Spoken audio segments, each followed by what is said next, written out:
Good evening all of you. I hope आप सभी बहुत अच्छे होंगे और हमारी क्लास में जुड़ने का प्रयास कर रहे होंगे हर दिन की तरह।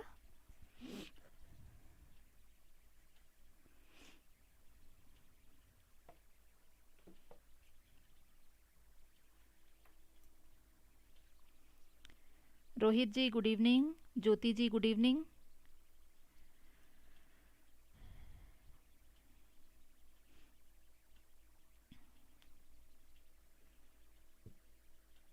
और आप लोगों की तैयारी कैसी चल रही है?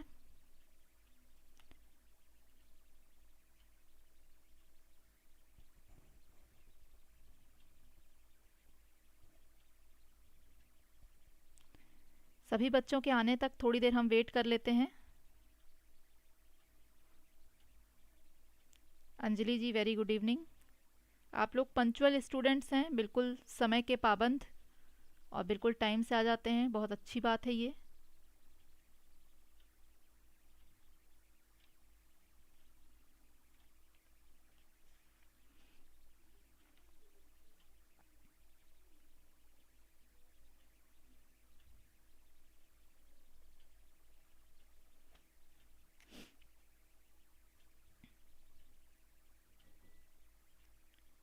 टीना जैन जी गुड इवनिंग। आज आप फर्स्ट टाइम क्लास में आई हैं टीना जी? क्योंकि मैंने इसके पहले आपको देखा नहीं है कभी भी क्लास में।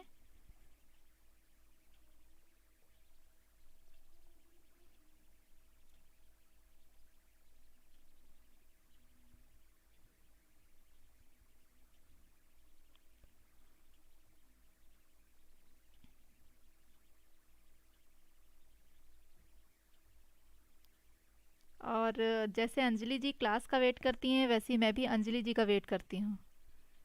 एक्चुअली मैं जो रेगुलर स्टूडेंट हैं उनके नाम नहीं दिखते हैं तो थोड़ी सी मायूसी मुझे भी होती है कि आज मेरे स्टूडेंट्स नहीं आए, और कुछ नए आते हैं तो भी बहुत अच्छा लगता है। ज़ुबैर जी गुड इवनिंग। तो आप लोग कुछ नए स्टूडेंट्स मुझे दिखाई दे रहे हैं, तो आप लोगों को बता दूं कि चैनल आप सब्सक्राइब कर देंगे, कर ही चुके हैं तभी आप कमेंट कर पा रहे हैं वैसे तो। और एवरी डे जो हमारी क्लासेस हैं वो 6 to 7 PM होती हैं, यही हमारा टाइम है। मंडे से लेकर के सैटरडे तक क्लास होती हैं। हाँ, तो ये आपके नॉलेज के लिए मैंने बता दिया है। सीटेट की क्लास यहाँ हो रही है। ज्योत्सना जी, प्रतीक्षा जी वेरी गुड इवनिंग। और शाहीन जी काफ़ी दिनों से नहीं आ रही हैं, जो हमारी रेगुलर स्टूडेंट थी उनको मैं देख रही हूँ कि वो क्लास में नहीं आ रही हैं। एक दीपक जी भी रेगुलर नहीं है, बीच बीच में वो भी कहीं चले जाते हैं पता नहीं। और राम प्रवेश जी को भी मैं नहीं देख रही हूँ आजकल, वो भी नहीं आ रहे हैं। ओके थैंक यू जुबेर जी। देखिए न्यू स्टूडेंट आते साथ इन्होंने लाइक कर दिया, तो वही हमारे जो रेगुलर स्टूडेंट हैं वो भी जल्दी से लाइक कर दीजिए, भूलिए मत लाइक करना। देखिए एग्ज़ाम डेट का टीना जी कह नहीं सकते कब तक आएगी, है ना। दिसंबर से जनवरी के बीच में ही आपके एग्ज़ाम्स होने के हैं, बट हम तैयारी इस तरह से रखेंगे कि भाई अगले ही हफ्ते हमारा एग्ज़ाम है, हम ये सोच के तैयारी कर रहे हैं। और ऑलमोस्ट सारी चीज़ें तो मैंने करा ही दी हैं, अब बस हमारा एमसीक्यू प्रैक्टिस चल रहा है। बाकी टॉपिक तो ऑलमोस्ट सब मैंने करवा दिया है आप लोगों को, है ना। तो आपकी जो क्लासेस छूट गई हैं तो आप प्लेलिस्ट में जाएंगे हमारे चैनल के, तो प्लेलिस्ट में आपको मेरी सारी क्लासेस मिल जाएंगी। उसमें सब्जेक्ट वाइज हर सब्जेक्ट की जो जो क्लासेस हुई हैं उनकी सबकी प्लेलिस्ट बनी हुई है। तो आप वो प्लेलिस्ट को जैसे ही क्लिक करेंगे तो उसमें आपको सारी क्लासेस जो फर्स्ट क्लास मेरी थी उससे लेके अब तक की सारी क्लासेस आपको वहाँ पे शो हो जाएंगी, आप आराम से देख सकते हैं टॉपिक वाइज। और नवंबर से हम लोग कंटिन्यू जो है वो एमसीक्यू ही कर रहे हैं, और इसके पहले तक मोस्टली आपका टॉपिक्स ही रहा।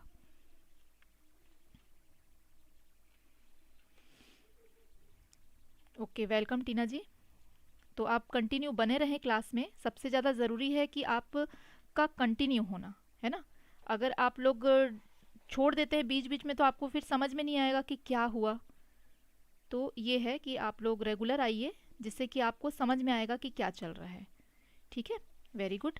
और 6:05 तो हो गए हैं और हम वेट नहीं करेंगे, तो फटाफट से मैं थोड़ा सा बता देती हूँ कि फिलअप फॉर्म जो है एक एजुकेशनल वेबसाइट है जहाँ पे आपको सीटेट की और नेट की क्लासेस जो है वो रेगुलर मिल रही हैं। और सीटेट की जो हमारी क्लास है वो मंडे टू सैटरडे होती है। इस तरह से इसका टाइम टेबल है, कौन कौन से टीचर पढ़ा रहे हैं। तो मैं हूँ सोनाली, आपकी ईवीएस टीचर, और हमारी जो टाइमिंग है क्लास की 6 to 7 PM की है, और ये मंडे टू सैटरडे हमारी क्लास होती है। ठीक है, और बाकी सारी क्लासेस आपको स्क्रीन पे शो हो रहे हैं। फर्स्ट पेपर और सेकंड पेपर की जो क्लासेस है वो बिल्कुल फ्री ऑफ कॉस्ट है, आपका कोई चार्ज नहीं लग रहा है, इसमें आपको कुछ भी पे नहीं करना है। ठीक है, तो ये आपकी क्लास जो है रेगुलर चल रही है। अगस्त मंथ से मैं कंटिन्यू क्लास ले रही हूँ आप लोगों की, और अगस्त सितंबर अक्टूबर तक ऑलमोस्ट पूरा हमने जो थ्योरी है वो पढ़ा है, और नवंबर से हम कंटिन्यूसली जो है वो एमसीक्यू ही कर रहे हैं, है ना। तो इसमें आप लोगों को जो नए स्टूडेंट हैं ये समझने में आसानी होगी कि अगर आप थ्योरी देखना चाहते हैं तो उधर के मंथ्स का आप देख सकते हैं, और नवंबर से आप लोग पूरा एमसीक्यू ही। थ्योरी के बीच में भी एमसीक्यू थोड़ा बहुत था, ज़्यादा नहीं था लेकिन था थोड़ा बहुत। ठीक है, तो आज जो है हमारा एमसीक्यू 5 नंबर का चल रहा है, बेस्ट एमसीक्यूज़। और सिलेबस आपका ये शो हो रहा है स्क्रीन पे। एवरीडे मैं सिलेबस भी एक बार शो करती हूँ, कई बच्चों को कन्फ्यूजन रहता है। रोहित जी, जय श्री कृष्णा, जय श्री कृष्णा, बहुत अच्छी बात है, बहुत अच्छा लगता है। आज अभी तक माही जी नहीं आई हैं अभी तक, चलिए कोई बात नहीं, इसलिए राधे राधे हमारी नहीं हुई है अभी तक। ठीक है, आती होंगी वो भी। तो ये हमारा सिलेबस है, ठीक है, इसके अकॉर्डिंग ही हमको पढ़ना है, और इसके अंदर ही जो कुछ है वो देखिए। नाम लिया और आ गई माही जी, राधे राधे माही जी, आपका ही वेट हो रहा था और आप बिल्कुल आ गई। अब शुरू करते हैं क्लास, ठीक है। फर्स्ट क्वेश्चन है, weather is the most important element affecting agriculture in India. Bharat में कृषि को प्रभावित करने वाला मौसम का सबसे महत्वपूर्ण तत्व क्या है। टेम्परेचर मतलब तापमान, ह्यूमिडिटी मतलब आर्द्रता, विंड मतलब पवन, और रेन मतलब वृष्टि।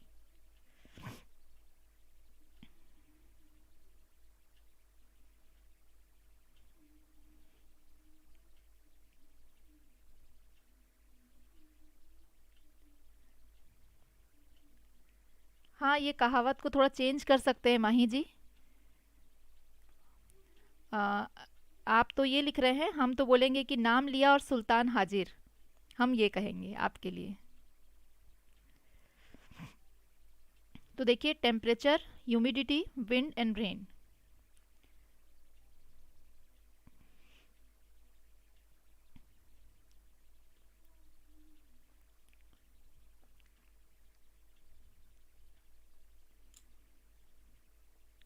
का आंसर जो है वो डी है, और ज़्यादातर लोग जो हैं कंफ्यूज होके आर्द्रता यानी ह्यूमिडिटी पे लगा रहे हैं। बट आप देखिए, कभी आप न्यूज़ में जब देखते हैं तो आप सबसे ज़्यादा कृषि से संबंधित जब भी आप न्यूज़ देखेंगे तो उसमें यही बताएगा कि बहुत सारे किसानों ने आत्महत्या कर ली।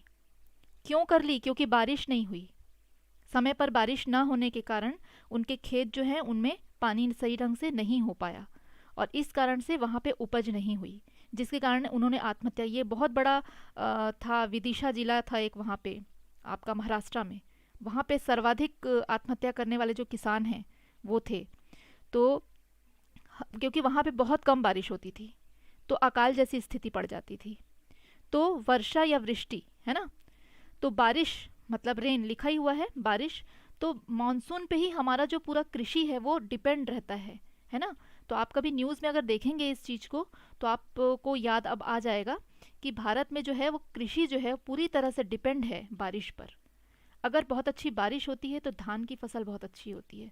बहुत सारी फसलें ऐसी हैं जिनको ज़्यादा पानी चाहिए होता है, तो वो उसको इसी तरह से लगाया जाता है कि खेतों में पानी भरा हुआ रहता है, उसमें धान लगाया जाता है, आपने देखा भी होगा। तो बारिश जो है, हाँ, एक्सेस हो जाए वो अलग चीज़ है, किसी भी चीज़ की अति ठीक नहीं होती है, तब तो बाढ़ आ जाएगा। लेकिन एक सही समय पे अगर बारिश होती है, अच्छी बारिश होती है, तो फसल भी बहुत अच्छी होती है। ठीक है, आगे बढ़ते हैं, नेक्स्ट क्वेश्चन लेते हैं। What is rain water harvesting. वर्षा जल संग्रहण क्या है? Collection of storage of used water, प्रयुक्त जल का संग्रह और भंडारण, रेन वाटर हार्वेस्टिंग और स्टोरेज मतलब वर्षा जल का जमाव और भंडारण, डिस्ट्रीब्यूशन ऑफ वाटर पानी का वितरण, नन ऑफ अबव उपयुक्त में से कोई नहीं।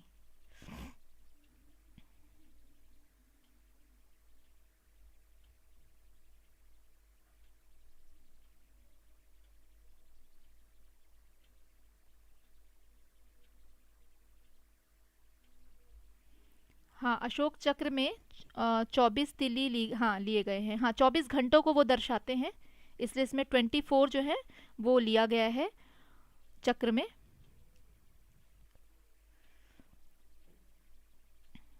और इसका राइट आंसर जो है सबने बी दिया है। इसमें एक्चुअली थोड़ा आंसर समझ में भी आप लोगों को आ जा रहा है कि वर्षा के जल का संग्रहण जो किया जाता है वो कभी भी यूज्ड वाटर का नहीं किया जाएगा, है ना। वर्षा का जो जल आ रहा है उसको हम लोग किसी जैसे स्टोर करने के लिए वो बनते हैं, रिजर्वर्स बनते हैं बड़े बड़े डैम्स के पास में, आप देखिएगा बहुत बड़ी सी झील जैसी बनी हुई होती है, वहाँ पे उसको इकट्ठा करके रख दिया जाता है। तो उस पानी को इकट्ठा करने का बहुत सारा रीज़न होता है। एक तो ये होता है कि जो एक्सेस वाटर है वो एक जगह पे हम जमा करके रखते हैं, स्टोर करके रखते हैं, जो जब पानी की कमी होगी तो लोगों को पहुंचाने में आसानी होगी। उसके बाद क्या है, उस जमा पानी से रोटेट करके क्या करते हैं, हाइड्रो इलेक्ट्रिसिटी जो है वो जनरेट होती है। तो वहाँ पे पावर प्लांट अक्सर होते हैं। तो हाइड्रो इलेक्ट्रिसिटी में बहुत फ़ायदा है, आप जल का भंडारण भी आप कर ले रहे हैं और साथ ही साथ इलेक्ट्रिसिटी जो है वो भी प्रोड्यूस कर ले रहे हैं। तो दोनों तीनों चीज़ें एक साथ हो जा रही हैं। उसके बाद बहुत सारी कंपनीज़ में जो है वाटर सप्लाई वहीं से होता है, और कंपनी में जो वाटर जाता है, कई सारी कंपनीज ऐसी हैं जहाँ कंपनी में खुद भी वहाँ पे प्रोजेक्ट लगा हुआ रहता है और पावर प्लांट का उन लोग साथ साथ पावर वहाँ पे भी जनरेट करते हैं, जो अपने जो काम करने वाले वहाँ के जो कर्मचारी हैं उनको भी फ्री में बिजली प्रोवाइड करा पाते हैं। इसलिए तो ये बहुत सारे फ़ायदे होते हैं कि डैम जो है वो बनने से अननेसेसरी जो फ्लड्स आते हैं, मतलब बाढ़ आती है, वो रुक जाती है, और लोगों को क्या है, हमारा पानी का भी प्रॉब्लम नहीं रहता है। ओके, माही जी बता रही हैं कि जो 24 तिल हैं हमारे 24 बिहेवियर को शो करता है। अच्छा, मुझे तो ये पता था कि 24 घंटे को शो करता है। ओके, ये नया चीज़ मुझे कॉन्सेप्ट पता चला। यही है कि देखिए आप लोग भी टीचर हैं, मैंने कभी भी आप लोगों को एज अ स्टूडेंट माना ही नहीं है। मुझे बोलना पड़ता है कि हाँ स्टूडेंट्स ऐसा वैसा, लेकिन मैं यही सोचती हूँ कि मैं टीचर्स को ही पढ़ा रही हूँ, और कई सारी चीज़ें मुझे आपसे भी सीखने मिलती है हर दिन। तो अभी तक मुझे यही पता था कि 24 घंटे जो हैं उसको शो करने के लिए उसमें 24 तिलियाँ होती हैं। ये 24 बिहेवियर वाली बात जो है ये एक नई जानकारी मुझे मिली। थैंक्स फॉर नॉलेज, आपको इतना अच्छा इन्फॉर्मेशन देने के लिए बहुत बहुत थैंक यू माही जी। लेखनी जी भी आ गई हैं, गुड इवनिंग। लिंक नहीं आता है, मैं तो इसमें टेलीग्राम पे लिंक भेज देती हूँ, कोई बात नहीं, आप ओपन करेंगे ना टाइम पर तो आपको लाइव शो कर देगा, कोई ऐसी प्रॉब्लम नहीं। लिंक का वेट भी मत करिएगा, यूट्यूब आप ओपन करिए और लाइव वीडियो कर दीजिए ईवीएस का, आपका मेरा वीडियो आपको शो भी कर देगा। फर्स्ट में तो मेरा ही आ जाता है फिर, क्योंकि लाइव अगर चल रहा है तो आ जाता है। ठीक है, आगे बढ़ते हैं, नेक्स्ट क्वेश्चन लेते हैं। When water vapour condenses in the atmosphere and falls on the earth in liquid form it is called, जब जल वाष्प वायुमंडल में संघनित हो जाता है तो द्रव्य के रूप में पृथ्वी पर गिरता है, तो उसे क्या कहते हैं? क्लाउड मतलब बादल, रेन मतलब वर्षा, आइस मतलब बर्फ, और वाटर वेपर मतलब जल वाष्प।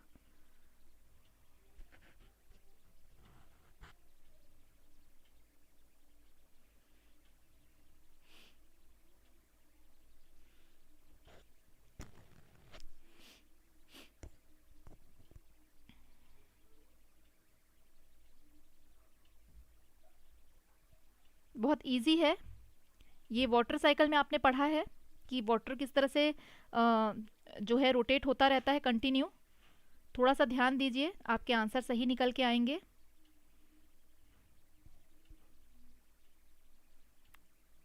बी और डी में कंफ्यूजन आ रहा है। अच्छा, कुछ लोग बी कर रहे हैं, कुछ लोग डी कर रहे हैं, बट बी जो है वही राइट आंसर है, डी नहीं हो पाएगा। ठीक है, देखिए वर्षा है ना, बारिश के रूप में वो गिरता है। क्या हमने देखा, जो वाटर साइकिल रहता है उसमें मैंने इसमें आज पिक्चर या डायग्राम्स कुछ भी ऐसे शो नहीं किया हुआ है, तो मैं वर्बली ही आपको बता देती हूँ कि देखिए क्या होता है कि समुद्र, नदी, इन सब का जो जल रहता है जो ओपन सरफेस में रहता है वो भाप बन के ऊपर उठता है, और भाप जो है वो एक जगह जा कर के जब जमा होता है तो बादलों का रूप ले लेता है, और फिर एक समय के बाद वो ठंडा हो जाता है, उसको संघनन करना कहते हैं, है ना, मतलब कंडेंसेशन बोलते हैं उसको। तो वो संघनित हो जाता है और फिर जब पूरी तरह से ठंडा हो जाता है तो वो वर्षा के रूप में जो है वापस ज़मीन पे आ जाता है। तो ये एक रोटेशन जो है चलता रहता है, इसी को हम वाटर साइकिल कहते हैं। थर्ड क्वेश्चन तो मुझे बिल्कुल शो हो रहा है, आपको क्यों नहीं शो हो रहा है? ऐसा कैसे हो जा रहा है? थोड़ा सा आप देखिए, फ़ोन में कुछ इशू होगा। बाकी सभी बच्चों को शो हो रहा है।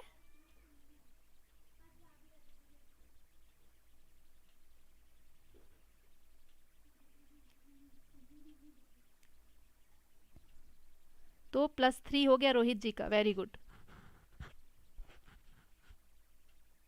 ठीक है, आते हैं नेक्स्ट क्वेश्चन पे। Which state of India receive maximum rainfall? Bharat के किस राज्य में सर्वाधिक वर्षा होती है? Meghalaya, Rajasthan, Uttarakhand and Kerala.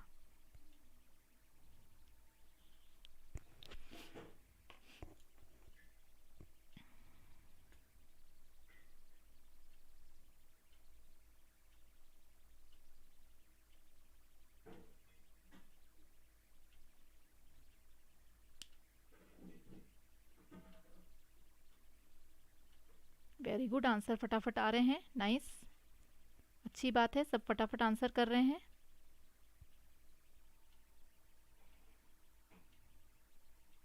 Very good, good going. और सबके लगभग आंसर जो हैं वो एक जैसे आ रहे हैं, तो इसका चांस यही होता है कि राइट आंसर है। जब जब आपके सबके आंसर एक जैसे आते हैं तो वो राइट आंसर होता है। A is the right answer, बिल्कुल सही आंसर आप लोग कर रहे हैं, और वो है मेघालय। स्टेट का नाम है मेघालय। ठीक है, अच्छा अब ये बताइए कि मेघालय में कौन सी जगह पर सबसे ज़्यादा बारिश होती है? उस जगह का नाम आपको बताना है। मेघालय तो स्टेट हो गया, लेकिन उसकी कौन सी जगह पर, मेघालय में किस जगह पर सबसे ज़्यादा बारिश होती है, उस जगह का नाम आपको बताना है।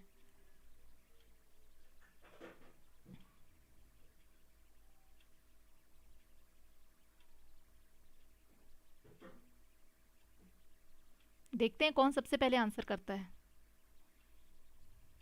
Mawsynram, yes, very good. Anjali ji ने एकदम राइट आंसर किया है।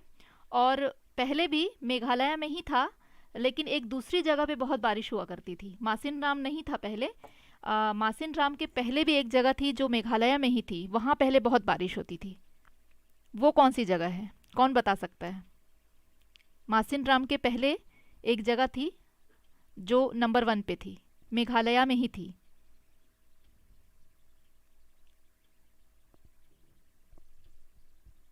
हाँ, फोर्थ क्वेश्चन आ गया है। आपका वीडियो पीछे चल रहा है आई थिंक, टीना जी थोड़ा सा आगे कर लीजिए, क्लिक कर करके इसको थोड़ा आगे बढ़ाइए, आप शायद पीछे हो गई हैं। Yes, Cherrapunji, right.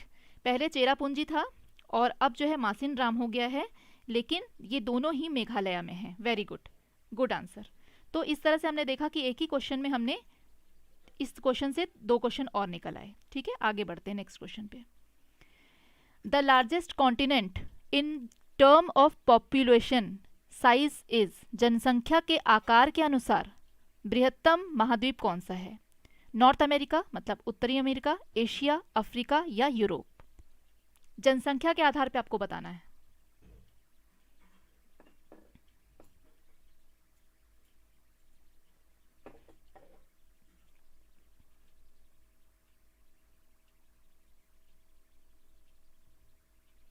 नंबर 5 डाल के आंसर करेंगे प्लीज।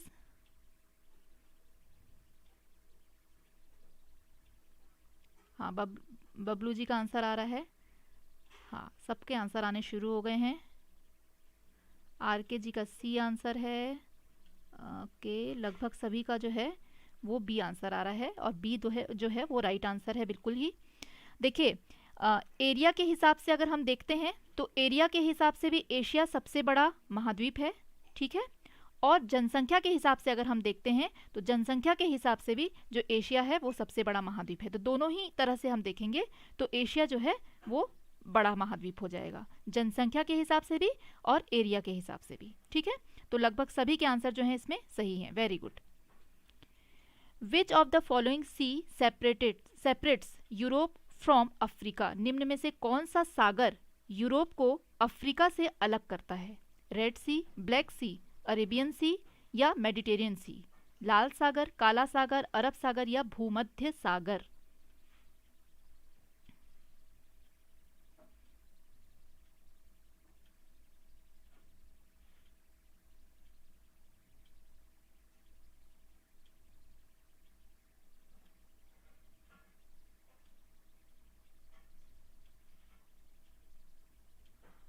6 नंबर करके आंसर करेंगे। बबलू जी का आंसर बहुत जल्दी जल्दी आ रहा है। अंजलि जी का भी आ गया, वेरी गुड। रोहित जी आज फुल मार्क्स लाएंगे लग रहा है, स्पीड अच्छी चल रही है सबकी। और मोस्टली सब ने डी आंसर किया है and D is the right answer, very good. बहुत अच्छी तैयारी चल रही है, इसी से पता चल रहा है कि आपकी तैयारी भी बहुत अच्छी चल रही है, वेरी गुड। तो इसका जो राइट आंसर है वो डी है, भूमध्य सागर या मेडिटेरियन सी। ठीक है, तो ये अब आप लोग को एक पिक्चर में यहाँ पे शो भी कर देती हूँ, जिनको भी अगर थोड़ा मोड़ा भी डाउट होगा तो वो क्लियर हो जाएगा। आप देख सकते हैं ग्रीन कलर से यूरोप बना हुआ है और अफ्रीका है पर्पल कलर से, और दोनों के बीच में ब्लू, लाइट ब्लू कलर का आपको दिखाई दे रहा है, वही क्या है आपका मेडिटेरियन सी या भूमध्य सागर है। ठीक है, ग्रीन एंड पर्पल आप लोग को दिख रहा है, उसके बीच में लाइट ब्लू। वैसे तो लाइट ब्लू पूरे में ही है, सारे सागर यहाँ दिखाई दे रहे हैं, महासागर जो हैं। तो इसमें यूरोप ग्रीन से शो हो रहा है, अफ्रीका जो है वो पर्पल से शो हो रहा है, और लाइट ब्लू जो बीच में उनके दिख रहा है वही आपका क्या है, भूमध्य सागर। ये थोड़ा दूर अगर आपके लिए हो जा रहा है तो एक पिक्चर और भी है जो थोड़े और पास से आपको अच्छे से शो हो जाएगा। ठीक है, तो ये जो है जो डार्क ब्लू कलर है मेडिटेरियन सी, इसमें आपको देख सकते हैं क्लियरली, तो यूरोप और अफ्रीका को ये अलग कर देता है। ठीक है, तो ये आप लोग सभी का आंसर ऑलमोस्ट सही था, वेरी गुड।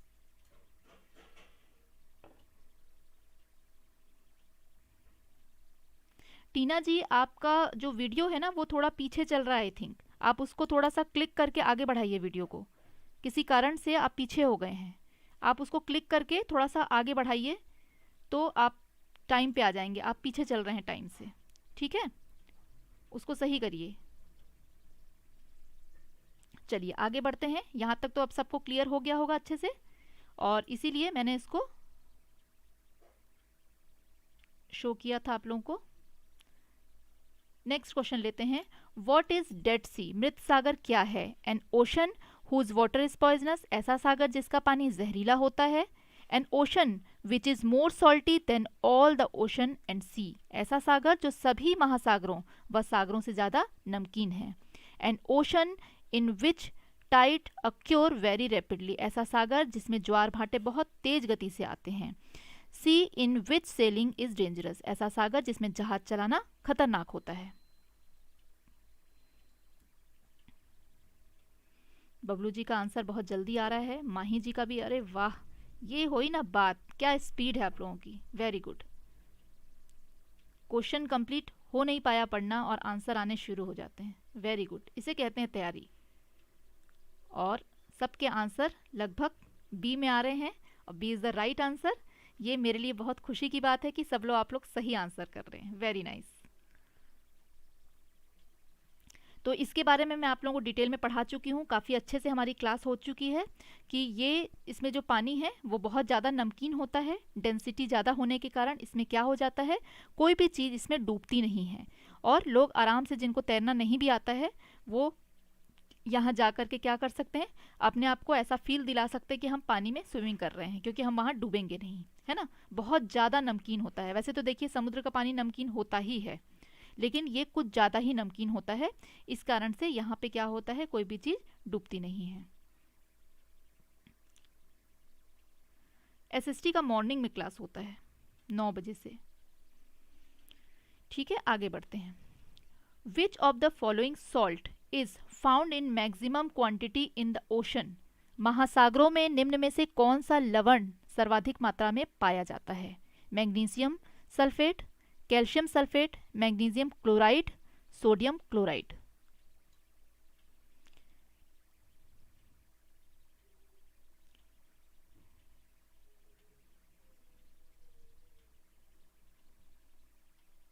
नंबर 8 करके आंसर करेंगे। माही जी का आंसर इस बार जल्दी आ गया, वेरी गुड। बबलू जी का भी आ गया, अंजलि जी का भी आ गया, वेरी नाइस। मीना जी का, जुबैर जी का आंसर आ गया, आर के जी का भी आंसर आ गया। ऑलमोस्ट सबके आंसर जो हैं डी में आ रहे हैं, means sodium chloride. Very good Santosh ji, Prachi ji, Rohit ji, आज रोहित जी के फुल मार्क्स लग रहे हैं आ जाएंगे, सबका आंसर सही दे रहे हैं रोहित जी, एकदम तैयारी से आए हैं आज, है ना। आज ज़्यादा बातें भी नहीं कर रहे हैं क्लास में, कॉन्सेंट्रेट कर रहे हैं पढ़ाई पे, इसलिए देखिए आज सारे आंसर भी राइट हो रहे हैं इनके। ज्योति जी का भी आंसर डी है। ऑलमोस्ट सभी का आंसर डी है और डी राइट आंसर आपको शो हो ही रहा है स्क्रीन पे, क्योंकि सोडियम क्लोराइड आपको पता ही है, नमक के लिए हम लिखते ही हैं सोडियम, है ना। तो ये इजी हो गया आप लोगों के लिए। अब देखिए, आप अगर देखते हैं ईवीएस में, तो ईवीएस में आप ये कुछ एसएसटी के भी अंश पढ़ रहे हैं, क्योंकि हमने अभी सागर महासागर जो पढ़ा वो एसएसटी के अंश हैं। वो सब चीज़ें हम किस में पढ़ते हैं, ज्योग्राफी में पढ़ते हैं, जो पार्ट है किसका, एसएसटी का, है ना। और ये मैग्नीशियम क्लोराइड, ये सारी चीज़ें जो हैं ये हम केमिस्ट्री में देखते हैं, मतलब ये साइंस का पार्ट हुआ। तो ये साइंस भी हम पढ़ रहे हैं और हम एसएसटी भी पढ़ रहे हैं। उसके बाद हमने कुछ मैथमेटिक्स के भी क्वेश्चंस किए थे, वो टाइम वाला जो है, स्पीड वाला, वो भी किए। कुछ मैथ्स के क्वेश्चन भी हैं, कुछ आपका रिलेटेड टू नेचर, मतलब एनिमल्स, ये सारी चीज़ें हैं, ट्रैवलिंग। तो कितना देखिए हमारा जो सब्जेक्ट है ईवीएस, उसमें कितनी सारी चीज़ें हैं। और ये इसीलिए है कि हम किसको पढ़ाने जा रहे हैं, क्लास 1st to 5th, जिनको अलग से सेपरेट कोई एसएसटी नहीं पढ़ाई जा रही है, या साइंस का उसको अलग से पार्ट करके नहीं। ये सारे क्या है, हमारे इंटीग्रेटेड हैं, एकीकृत हैं। ये भी आपको ध्यान रखना है, ये भी क्वेश्चन में कई बार पूछा जाता है, ठीक है। 9th question, which of the following ocean is located to the west of Australia and to the east of Africa. निम्नलिखित में से कौन सा महासागर ऑस्ट्रेलिया के पश्चिम और अफ्रीका के पूर्व में स्थित है। पैसिफिक ओशन मतलब प्रशांत महासागर, इंडियन ओशन, हिंद महासागर, अटलांटिक ओशन अटलांटिक महासागर, सदर्न ओशन मतलब दक्षिणी महासागर। मैथ्स की क्लास में ही आपका साइंस का भी एमसीक्यू चल रहा है, सर करा रहे हैं, चंद्रशेखर सर।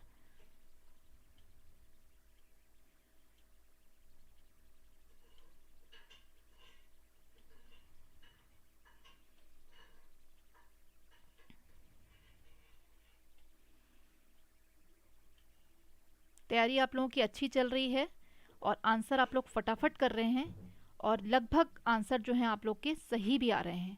इस बात की बहुत खुशी हो रही है। जब गलत होता है आंसर तो बड़ा दुख होता है अंदर से, लेकिन आंसर आप लोग के आज लगभग सबके सही आ रहे हैं, और वेरी गुड। तो ये बिल्कुल सही आंसर है बी जो है। और आगे बढ़ते हैं और मैप में एक बार इसको देख भी लेते हैं हम लोग, ठीक है। जिनको भी अगर थोड़ा मोड़ा भी डाउट होगा तो वो क्लियर हो जाएगा कि आपका जो है कहाँ कहाँ है ना, ऑस्ट्रेलिया के पश्चिम और अफ्रीका के पूर्व, ठीक है। तो ये आपको दिख ही रहा है कि अफ्रीका कहाँ है, और ऑस्ट्रेलिया ये नीचे आपको दिख रहा है, ग्रीन कलर से ही है, और बीच में क्या पड़ रहा है, आपका ओशन पड़ रहा है, ठीक है, क्लियर है। तो अफ्रीका को हम देखते हैं और उसके पूर्व में चले जाते हैं तो भी इंडियन ओशन दिखता है आपको, और ऑस्ट्रेलिया के अगर आप पश्चिम की ओर जाते हैं तो आपको इंडियन ओशन दिखता है, बीचों बीच है इंडियन ओशन जो है दोनों के, ठीक है। क्लियर है आपको, इसलिए मैंने ये पिक्चर भी आप लोगों को शो कर दी है ताकि आपको समझने में आसानी हो जाए।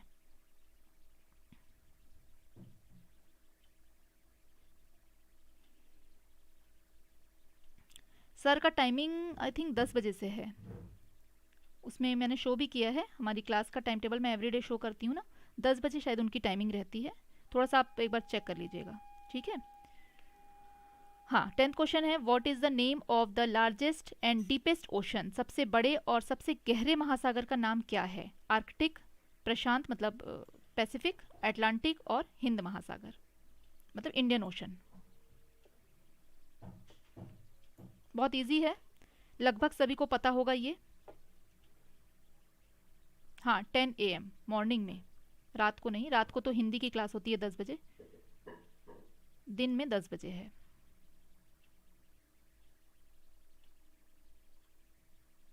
और लगभग लोगों का आंसर जो है वो बी है, और आज बहुत अच्छा जो है आप लोग फटाफट आंसर कर रहे हैं। पार्टिसिपेशन भी बहुत फुल है, आज सब लोग पार्टिसिपेशन कर रहे हैं और सबके आंसर सही आ रहे हैं, मतलब तैयारी जो है वो बहुत अच्छी चल रही है, वेरी गुड, ठीक है। और जिन्होंने अभी तक लाइक नहीं किया है प्लीज़ एक बार जाइए और लाइक कर दीजिए, थोड़ा सा मेरा मोटिवेशन हाई हो जाएगा, बस यही बात है कि आप लोगों के लाइक का मैं थोड़ा वेट करती हूँ कि मेरे बच्चे लोग मुझे लाइक कर रहे हैं कि नहीं, पसंद कर रहे हैं कि नहीं, ये होती है, थोड़ी मेहनत करते हैं तो थोड़ी सी आशा भी आप लोगों से रहती है। आगे बढ़ते हैं नेक्स्ट क्वेश्चन पे। बिल्कुल सही है, प्रशांत महासागर सबसे बड़ा सबसे गहरा। In which region of India is it customary to do shifting cultivation. हाँ, भारत में किस क्षेत्र में स्थानांतरित खेती करने का रिवाज है। नॉर्थ ईस्टर्न रीजन मतलब उत्तर पूर्वी, सदर्न रीजन दक्षिण क्षेत्र, नॉर्थ वेस्टर्न मतलब उत्तर पश्चिमी, साउथ ईस्टर्न मतलब दक्षिण पूर्वी। स्थानांतरित खेती,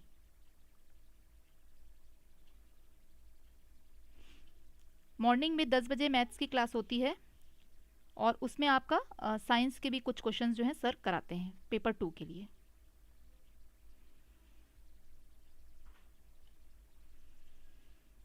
दिलीप जी का आंसर आ गया, जल्दी जल्दी आ रहा है आंसर।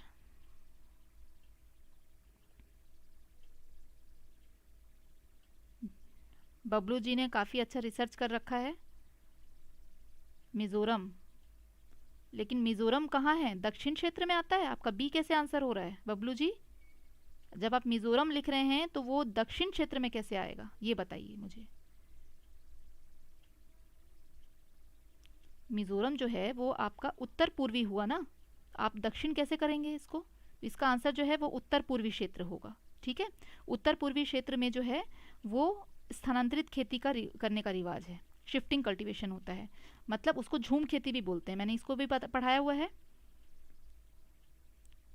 तो इसमें क्या है, उत्तर पूर्वी जो क्षेत्र होता है वहाँ पे ज़्यादातर ये किया जाता है कि एक टुकड़ा ले लिया जाता है ज़मीन का, वहाँ पे खेती की जाती है कुछ समय तक और फिर उसको फिर छोड़ दिया जाता है ऐसे ही, क्योंकि उसकी उर्वरता जो है वो कम हो जाती है। ठीक है, इसलिए उसको फिर छोड़ दिया जाता है कुछ समय तक, फिर दूसरे एक टुकड़े पर खेती की जाती है।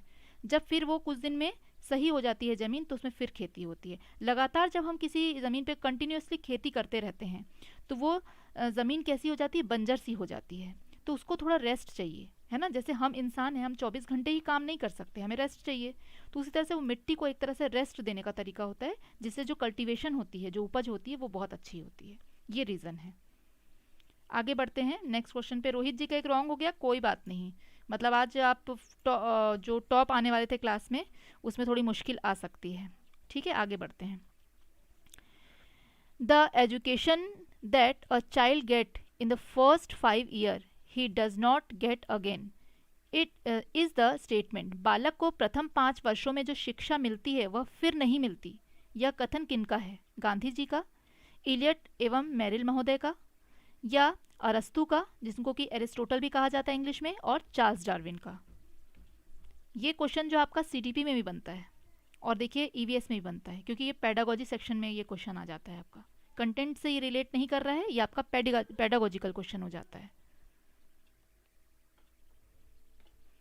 हाँ, 7 सिस्टर्स, यस बबलू जी, है ना। ठीक, 12th का बी किया है, कुछ लोग ए भी कर रहे हैं और ए बी में अटके हुए हैं, लेकिन इसका राइट आंसर जो है वो सी है। ठीक है, मतलब एरिस्टोटल, अरस्तु। तो इसको आप लोग नोट डाउन कर लीजिए ताकि ये गलती आपसे ना हो एग्जाम टाइम में। ठीक है, तो बालक को जो प्रथम 5 वर्षों में शिक्षा मिलती है वह फिर से नहीं मिलती, यह कथन जो है किनका था? ये गांधी जी का, सॉरी अरस्तु का कथन था। गांधी जी का नहीं होगा, इलियट मेरिल का भी नहीं है और चार्ल्स डार्विन का भी नहीं है, तो ये जो है अरस्तु का कथन है। ठीक है, C is the right answer. आगे बढ़ते हैं। Which has been accepted as the first school since ancient times, प्राचीन काल से ही किसे प्रथम पाठशाला के रूप में स्वीकार किया गया है? फैमिली, स्कूल, सेक्ट्स मतलब सेक्टर्स, ऑर्गेनाइजेशंस परिवार, विद्यालय, संप्रदाय या संगठन।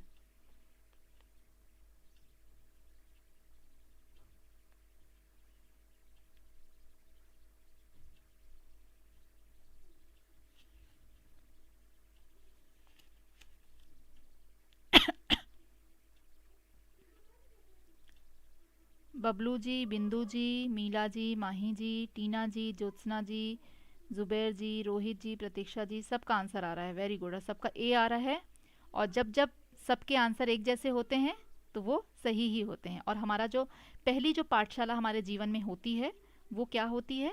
वो हमारा परिवार होता है, क्योंकि एक बच्चा जो है शुरू के जो 5 साल है सबसे ज़्यादा टाइम जो है अपने परिवार में गुजारता है। जब वो स्कूल जाता है तो फिर उसका 24 घंटे के 4 घंटे जो है वो स्कूल में जाते हैं, लेकिन बाकी टाइम वो क्या करता है? घर पे ही रहता है है ना। और जैसे जैसे वो बड़ा होता जाता है तो उसका सोशल जो सर्कल है वो बढ़ जाता है, दोस्त बढ़ जाते हैं, कहीं बाहर आना जाना, वो चीज़ें अलग होती है। लेकिन एक छोटा बच्चा जो है वो अपना अधिकांश समय जो है वो किसके साथ बिताता है, परिवार के साथ बिताता है। तो वो जो कुछ भी सीखता है कहाँ से सीखता है, अपने परिवार से ही सीखता है। तो परिवार जो है इसमें सही आंसर हो गया, A is the right answer.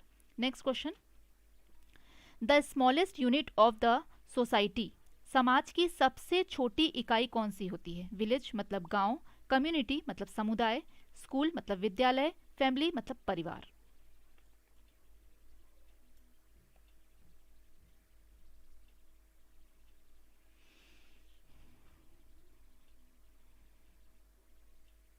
बहुत इजी है ये क्वेश्चन भी।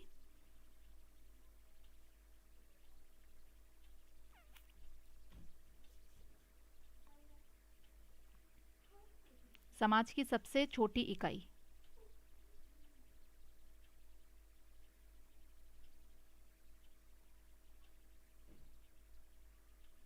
लगभग सभी लोगों का आंसर जो है वो सही आ रहा है। तो इस तरह के क्वेश्चन भी आपको देखने मिलेंगे। तो D is the right answer, बिल्कुल सही है सबका आंसर। और इसमें किसी को कोई डाउट भी नहीं है मुझे लग रहा है ना, क्योंकि परिवार जो है सबसे छोटी इकाई इसलिए होगी क्योंकि उसमें सदस्यों की संख्या के हिसाब से हम इसको एक मान रहे हैं, है ना। तो परिवार में कितने सदस्य होंगे, 4 से लेकर के 10-12 सदस्य, चलिए 30 सदस्य तक भी हैं। लेकिन इससे ज़्यादा तो विद्यालय में होंगे, किसी समुदाय में होंगे, कोई ग्रुप अगर हम बनाते हैं तो इससे ज़्यादा सदस्य होंगे। और गांव में सब फैमिली को अगर मर्ज कर दिया जाए तो वो एक गांव बन जाता है। तो सबसे छोटी इकाई कौन सी हुई, परिवार हुई, बिल्कुल सही आंसर है, वेरी गुड। आगे बढ़ते हैं नेक्स्ट क्वेश्चन पे।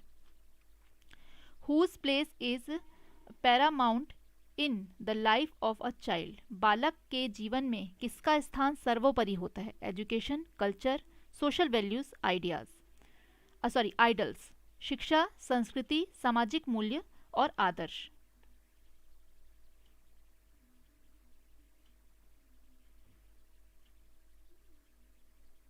हाँ रोहित जी, 30 मेंबर्स हैं आपके फैमिली में, हाँ।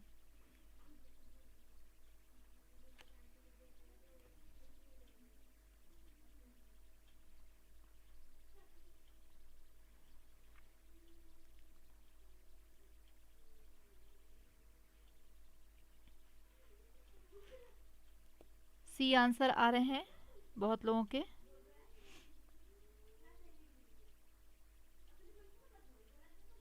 देखिए आप कौन से क्लास को पढ़ा रहे हैं, सबसे पहले वो देखिए। ये कौन से क्लास के लिए है, 1st to 5th के लिए है। सबसे पहले जो है बच्चे शिक्षा ग्रहण करेंगे, ठीक है। सबसे पहले वो शिक्षित होंगे, और जब शिक्षा वो लेंगे तो उसके बाद उनका सामाजिक मूल्य, आदर्श, संस्कृति, ये सारी चीज़ें सीखेंगे। तो सबसे पहले सर्वोपरि उनका क्या होगा, शिक्षा। बच्चों को इसलिए क्या किया जाता है, शिक्षित किया जाता है। तो इसमें जो है सबसे पहले क्या आएगा, शिक्षा आएगा। अगर मान लीजिए सबसे डी वाला ऑप्शन होता कि इनमें से सभी, उपरोक्त सभी, तो आपका डी ऑप्शन सही हो जाता। लेकिन इसमें वैसा कोई ऑप्शन है नहीं। अगर देखा जाए तो सारे ही ऑप्शन सही लग रहे हैं हमको, लेकिन हमको कोई एक छांटना है। तो सबसे ज़्यादा जो नज़दीक है आंसर के वो क्या है, आपका शिक्षा। शिक्षा से ही हमने क्या ग्रहण किया, संस्कृति सीखी। शिक्षा से ही हमने क्या सीखा, सामाजिक मूल्यों को सीखा। और शिक्षा से ही हमने अपने जीवन में आदर्श भी लिए। तो ये सारी चीज़ें क्या हो जाता है, शिक्षा पे ही डिपेंड है। तो बालक के जीवन में सबसे ऊपर का स्थान जो है वो शिक्षा का है, ठीक है। आगे बढ़ें।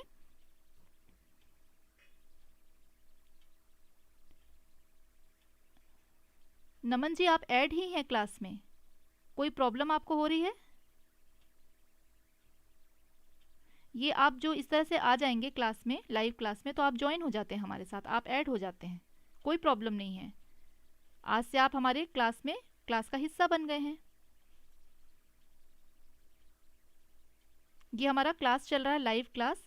इसमें आप रोज आ सकते हैं। 6 to 7 PM हमारी शाम को EVS की सीटेट की क्लास होती है, ठीक है। तो आप ऑलरेडी ज्वाइन हो गए हमारी क्लास में। रोज आप इसी समय पे लाइव क्लास हमारी देख सकते हैं यूट्यूब पर। चलिए आगे बढ़ते हैं। Which is the unit in the society in which it is necessary to have blood relation, समाज में वह कौन सी इकाई है जिसमें रक्त संबंधों का होना आवश्यक है। ऑर्गेनाइजेशन मतलब संस्था, और संगठन, वो भी एक ऑर्गेनाइजेशन हो गया। फैमिली परिवार, नेबरहुड मतलब पड़ोस।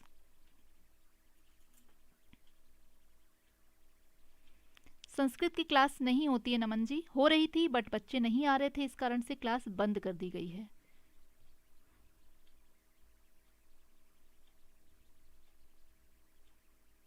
आंसर आने शुरू हो गए हैं और सी है, क्योंकि इजी है ये आंसर, झटपट सबके आंसर आ रहे हैं।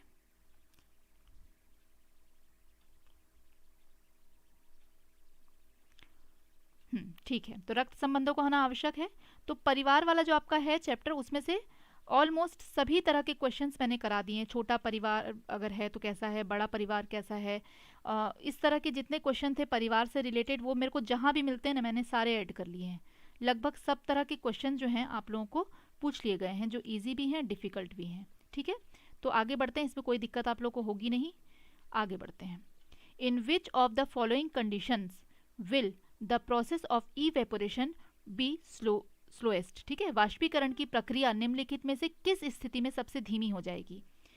सतह क्षेत्र और तापमान दोनों में वृद्धि, सतह क्षेत्र बढ़ता है लेकिन तापमान घटता है, सतह क्षेत्र घटता है लेकिन तापमान बढ़ता है, सतह क्षेत्र और तापमान दोनों में कमी आ जाती है। हिंदी की क्लास रात को 10 बजे होती है, आरती मैडम लेती हैं।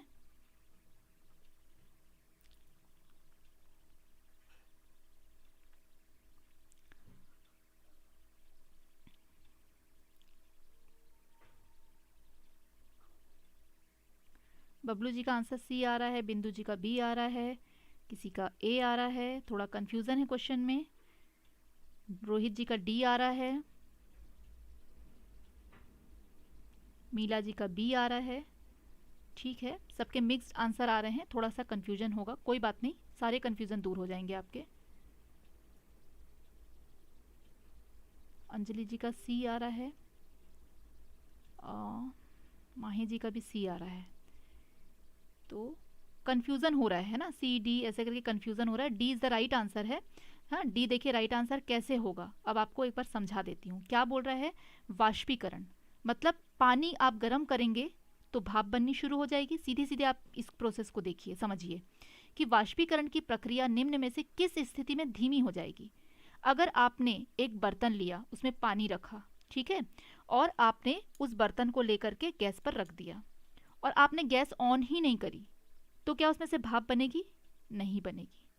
आप उसको अगर ऑन करते हैं और आपने बिल्कुल सिम पर कर दिया, बिल्कुल धीरे लौ पर कर दिया, तो वो धीरे धीरे गर्म होगी और भाप भी धीरे धीरे बनेगी। लेकिन अगर आपने फ्लेम को फुल पर कर दिया तो वो बिल्कुल तेज़ी से खौलने लगेगी और क्या होगी, जल्दी जल्दी उसमें से भाप बनेगी और पानी कम भी हो जाएगा, क्योंकि पानी भाप बनकर उड़ने लगेगा। इसमें वही चीज़ कहा जा रहा है कि वाष्पीकरण की प्रक्रिया निम्नलिखित में से किस स्थिति में सबसे धीमी होगी? मतलब आपका सतह क्षेत्र जो है वो और तापमान आपने दोनों में कमी कर दी, मतलब आपके आसपास की जो तापमान है वो दोनों तरह से कम हो गया। सतह क्षेत्र मतलब क्या हुआ? जिस बर्तन में आपने उसको रखा है, और तापमान आपने जो गैस की लौ करी हुई है वो हो गई तापमान। तो दोनों में ही आपने कमी कर दी, क्योंकि अगर आपने लौ कम करके रखी है तो सतह का तापमान भी धीरे धीरे बढ़ेगा। लौ आपने बढ़ा दी तो वो बर्तन भी जल्दी गर्म होगा, मतलब सतह गर्म हो जाएगी, तो पानी क्या हो जाएगा? जल्दी से उड़ जाएगा। लेकिन अगर आपने दोनों ही कम कर दी, लौ आपने कम कर दी, तो आपका सतह का भी तापमान कम होगा, जिससे पानी क्या होगा? जल्दी जल्दी वाष्पीकृत नहीं होगा। ठीक है, तो इसलिए इसका आंसर जो है वो डी होगा। सभी को क्लियर हो गया तो एक बार यस कर दीजिए। कोई बात नहीं, क्योंकि थोड़ा लंबा क्वेश्चन होता है, मोबाइल में थोड़ा पढ़ना भी डिफ़िकल्ट होता है, आई कैन अंडरस्टैंड, बट अगर आप लोग को मेरी बात समझ में आ गई है तो एक बार यस कर दीजिए कि हाँ क्लियर हो गया है। तो फिर हम आगे बढ़ते हैं।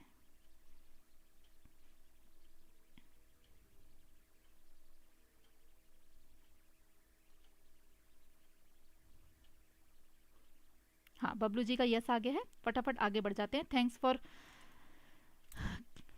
क्लियरेशन। आगे बढ़ते हैं, नेक्स्ट क्वेश्चन ले लेते हैं। Community is an important teaching and learning resource because समुदाय एक महत्वपूर्ण शिक्षण और अधिगम संसाधन है। It is cheap and accessible, यह सस्ता और सुलभ है। Elderly people are wise and have time, बुजुर्ग लोग बुद्धिमान हैं, उनके पास समय है। Planet provides opportunity to learn in real situation, गृह स्थिति जो है वास्तविक परिस्थिति को सीखने का अवसर प्रदान करता है। One can accept without criticism all knowledge available in community. कोई भी समुदाय में उपलब्ध समस्त ज्ञान को बिना आलोचना के स्वीकार कर सकता है। ये वाला भी मैंने क्वेश्चन कराया हुआ है दूसरे टाइप से।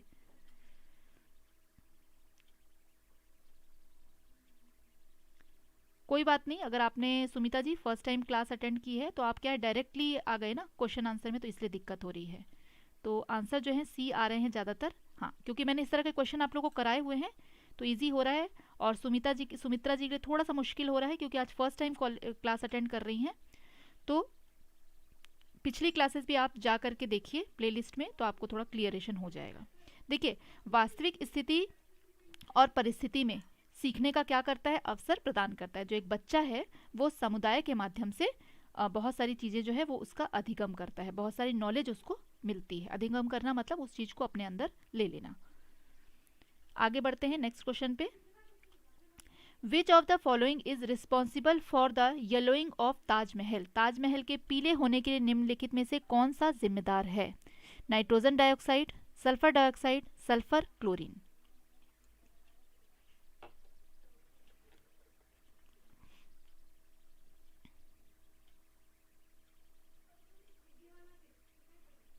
हाँ, यहाँ से पेपर 1 के लिए हो रहा है, ईवीएस के लिए क्लास हो रही है। आप शुरू से वीडियो देखिएगा तो आपको टाइम टेबल मिल जाएगा, ठीक है। बबलू जी का आ रहा है। देखिए 30 क्वेश्चन पॉसिबल नहीं होगा क्योंकि कई सारी चीज़ें डिस्क्राइब भी करनी होती हैं और मैं झटपट करके काम निपटाना नहीं चाहती। एक के साथ बहुत सारे क्वेश्चन आप देख ही रहे हैं, लग के आ जाते हैं। तो सल्फर डाइऑक्साइड जो है ये क्या होता है, अगर ताजमहल पे पड़ता है तो इससे क्या होने लगता है, उसका रंग जो है वो पीला पड़ने लगता है, ठीक है। तो ये पीला पड़ने का कारण जो है सल्फर डाइऑक्साइड है। ये वाला भी मैंने आप लोगों को एसिड रेन के बारे में पढ़ाया था, उस टॉपिक में अच्छे से मैं आप लोगों को क्लियर कर चुकी हूँ, ठीक है। और लास्ट क्वेश्चन आज का ले लेते हैं हम। Which one of the following is a factor for global warming. विश्व उष्मायन के लिए निम्न में से कौन सा एक कारक है? एग्जॉस्टेड गैस फ्रॉम व्हीकल, वाहनों से निकली गैसें, gases release from trees and plants, पेड़ पौधों से निकली हुई गैसें। उसके बाद है hot air coming out of furnace, भट्टियों से निकली गर्म हवा, या एलपीजी, रसोई गैस।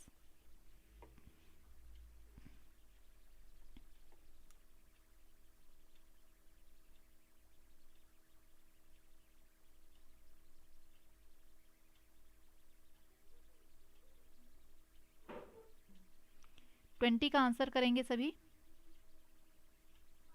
बबलू जी का आया है सी, बिंदु जी का आया है ए, और निहर सिंह का आया है ए, ज्योति जी का ए, प्रतीक्षा जी का भी ए, ऑलमोस्ट इतने लोगों का तो अभी ए आया है। जुबैर जी का 3 है, अंजलि जी का ए है, ठीक है। तो विश्व उष्मायन मतलब जो आपकी ग्लोबल वार्मिंग को कहा जाता है, ठीक है। तो इसका सबसे बड़ा कारण जो है वो है आपके वाहनों से निकली गैसें। ए जो है इसे राइट आंसर है। और इसको भी क्लियर करेंगे कि वाहनों से जो गैस निकलती है वो कौन सी गैस निकलती है। इस क्वेश्चन के साथ एक क्वेश्चन और आ जाता है कि वाहनों से कौन सी गैस निकलती है, तो कौन बताएगा कौन सी गैस वाहनों से निकलती है जो सबसे ज़्यादा उत्तरदायी होती है ग्लोबल वार्मिंग के लिए? फटाफट आंसर करिए, वाहनों से कौन सी गैस निकलती है और सबसे ज़्यादा ग्लोबल वार्मिंग का कारण यही है।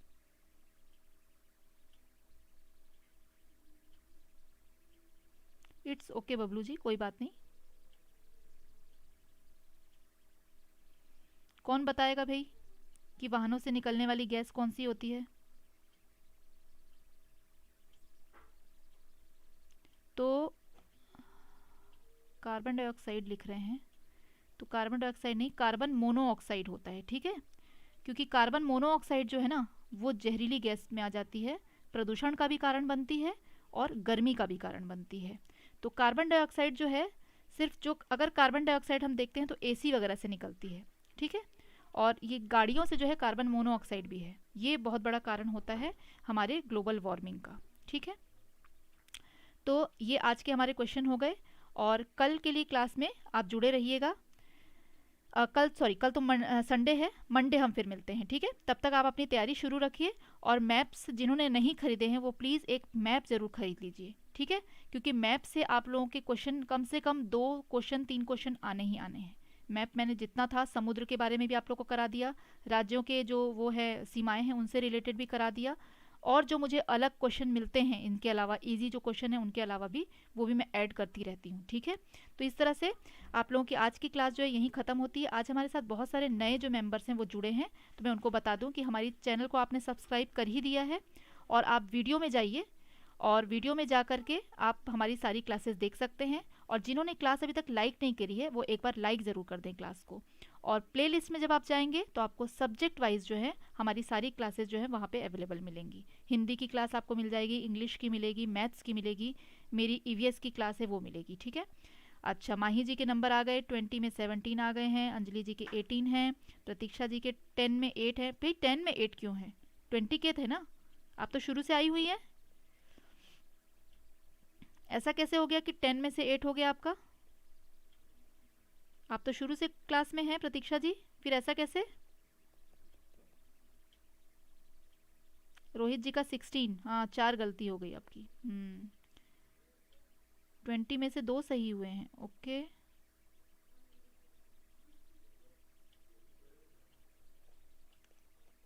बबलू जी का 10 है, पर फिर भी आपका जो बबलू जी आपका भी कॉन्सेप्ट काफ़ी अच्छा है, अच्छा लग रहा है मुझे, क्लास में एक्टिव हैं।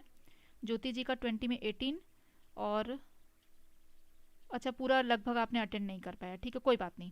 ठीक है, तो फिर हम लोग मिलते हैं मंडे, आप लोग आइए। टीना जी का है 20 में 13, आज ही आई हैं क्लास में और बहुत अच्छे मार्क्स आपने ला दिए हैं, तो थोड़ी कंटिन्यू आप रहिए क्लास में। जितने लोग भी आज नए हमारे साथ जुड़े हैं उनको मैं बता दूं कि मंडे से लेकर के सैटरडे तक हमारी क्लास जो होती है वो 6 बजे से लेकर 7 बजे तक होती है, और आप टाइप करेंगे फिलअप फॉर्म ईवीएस क्लासेस, ठीक है, तो उसमें आपको लाइव क्लासेस में शो हो जाएगा। ठीक है, चलिए, है ना, तो परसों मिलते हैं फिर, और आज की क्लास जो है हम यहीं ख़त्म करते हैं। Goodbye all of you and thank you so much, जो आप लोग सभी क्लास में जुड़ते हैं और इतना अच्छा माहौल जो है वो बना के रखते हैं। तो अब सीधे हम मिलेंगे मंडे, और भी बहुत अच्छे अच्छे क्वेश्चन लेकर के, और फिर उस दिन बिल्कुल तैयारी से आइए और पूरी क्लास अटेंड ज़रूर करिए।